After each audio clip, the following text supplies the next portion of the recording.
Вчера попладне, поточно во 18 часот и 50 минути, на подрачјето на Чаир, полициски службеници од Одделот за криминалистичка полиција, сектор за недозволена трговија со дрога, оружје и опасни материи, заедно со секторот за внатрешни работи Скопје, единица за недозволена трговија со дрога и оружје,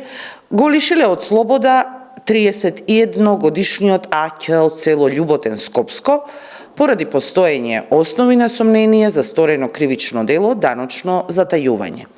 Имено во заедничка акција со Царинската управа на Република Северна Македонија за недозволено производство и продажба на режан тутун на подрачјето на Скопје, при извршена контрола на патничко возило Ауди А4 караван со скопски регистарски ознаки, управувано од Аќ, и при претрес во неговата куќа во село Љуботен, извршен со судска наредба, биле пронајдени 750 пакувања со режан тутун со вкупна тежина од околу 224 килограми, како и 865 килограми тутун во лист,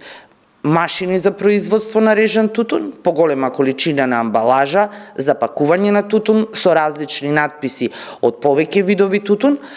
ваги за мерење, опрема и картонски кутии за пакување на тутун. Пронајдените предмети биле одземени и предадени на вештачење, а по документирање на случајот против ова лице ќе биде поднесена соодветна пријава.